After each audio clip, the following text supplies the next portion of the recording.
आजकल आप खबरों में एक शब्द बहुत सुनते हैं, खालिस्तान। कनाडा में प्रदर्शन, यूके में रैलियां और भारत में सरकार की सख्त कार्रवाई। लेकिन असली सवाल क्या है? असली सवाल है कि ये मांग है क्या, कब से चल रही है और क्या ये भारत में हो सकता है?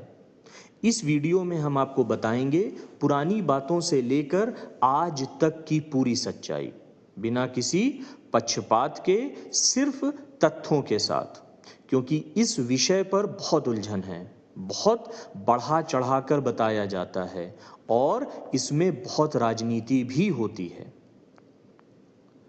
चलिए शुरू करते हैं 1947 से। जब इंडिया पाकिस्तान बटे तो पंजाब भी दो हिस्सों में बट गया।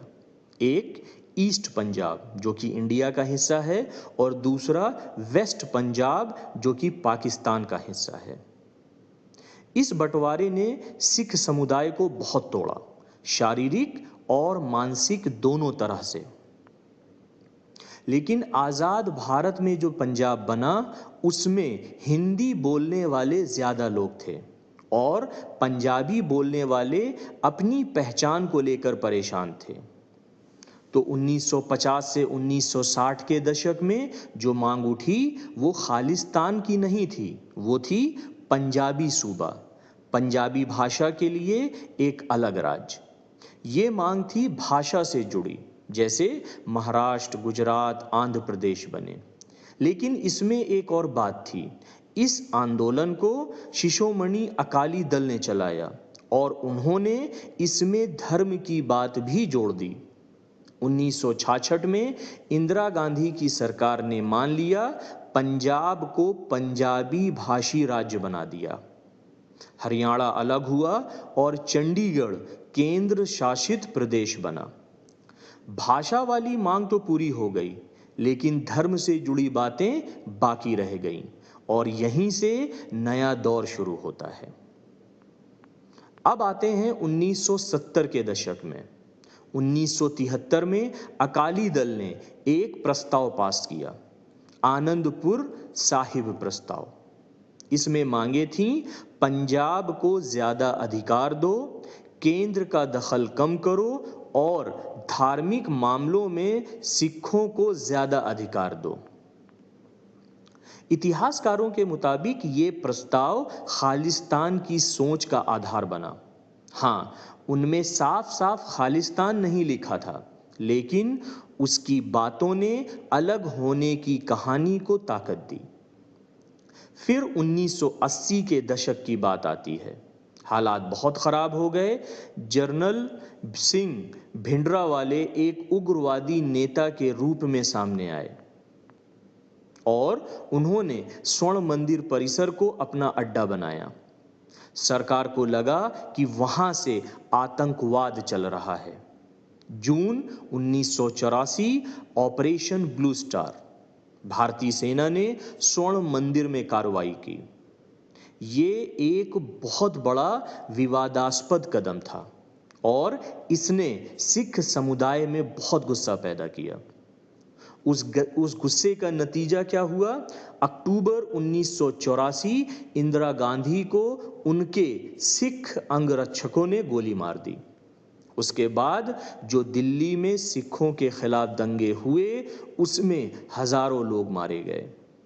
ये वो घाव है जो आज भी ताज़ा है और यही वो भावनात्मक बात है जिसको विदेशों में रहने वाले सिख आज भी इस्तेमाल करते हैं। 1984 के बाद पंजाब में हथियारबंद विद्रोह शुरू हो गया। अलग राज्य के लिए हथियारबंद समूहों ने हमले किए, आम लोग भी निशाने पर आए और पुलिस भी। पंजाब लगभग जंग का मैदान बन गया। लेकिन भारत सरकार ने बहुत मजबूत जवाबी कार्रवाई की। 1990 के दशक आते आते ये आंदोलन भारत के अंदर खत्म हो चुका था। खालिस्तान की मांग भारत के अंदर लगभग खत्म हो गई थी, राजनीतिक और सैन्य दोनों तरह से। लेकिन ये आंदोलन खत्म नहीं हुआ, बल्कि बाहर चला गया। कहाँ? कनाडा, यूके, ऑस्ट्रेलिया, जहां सिख विदेशी समुदाय बहुत मजबूत हैं, वहां ये आंदोलन हिंसा से जनमत संग्रह अभियान में बदल गया। आज खालिस्तान की मांग ज्यादातर सिख फॉर जस्टिस SFJ जैसे संगठन उठाते हैं, जो भारत में बैन हैं। इनका मुख्य हथियार है जनमत संग्रह 2020, विदेशों में अनौपचारिक वोट करवाना, ताकि अलग राज्य की कहानी बनाई जा सके। अब यहां दो पक्ष हैं। सबसे पहली बात, भारत की तरफ से क्या बात होती है। भारत कहता है विदेशी धरती पर यह जनमत संग्रह भारत की संप्रभुता पर हमला है, ये भारत का आंतरिक मामला है और दूसरे देशों को इसमें दखल नहीं देना चाहिए। भारत अक्सर कहता है ये भारत विरोधी लोगों को शरण दे रहे हैं। अब हम बात करते हैं इस मसले के दूसरे पहलू पर कि विदेशी सिख समुदाय लोगों का क्या कहना है। वे कहते हैं हमें अपनी बात कहने की आज़ादी है, हम शांति से अपनी मांग रख सकते हैं, आत्मनिर्णय उनका मौलिक अधिकार है। लेकिन सच्चाई क्या है? सच्चाई है कि पंजाब के अंदर आज बड़ी पार्टियां हावी हैं, कांग्रेस, आम आदमी पार्टी, अकाली दल।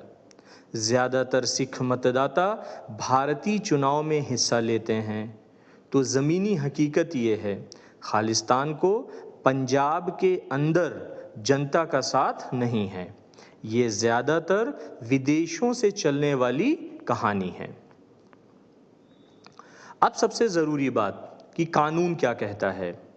अनुच्छेद 1 कहता है India that is Bharat shall be a union of states, यानी भारत अटूट है, कोई भी राज्य अलग नहीं हो सकता। संसद के पास अधिकार है सीमाएं बदलने का, लेकिन किसी भी हिस्से को आज़ादी देना ये संविधान के खिलाफ है। सुप्रीम कोर्ट ने भी साफ कहा है अलग होना असंवैधानिक है और राजद्रोह है। तो कानूनी तौर पर पुरानी शिकायतें जैसे 1984 के दंगे, भाषा के मुद्दे, आर्थिक असमानता, ये सब कानूनी मुद्दे हैं जिन्हें अदालत या चुनाव के लिए उठाया जा सकता है, लेकिन अलग राज्य की मांग वो भारतीय कानून के अनुसार गैरकानूनी है। तो दोस्तों, खालिस्तान की कहानी पुरानी यादों और आज के कानून के बीच की कहानी है।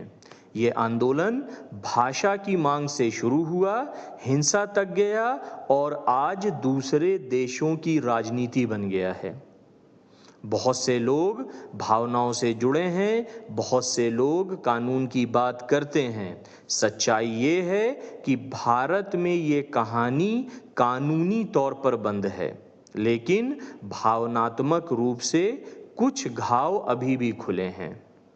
हमने कोशिश की है कि आपको सही जानकारी दें, बिना किसी एजेंडे की। आपकी राय क्या है इतिहास और आज की सच्चाई के बारे में? कमेंट में ज़रूर बताइएगा। अगर वीडियो पसंद आए तो लाइक, शेयर और सब्सक्राइब करें।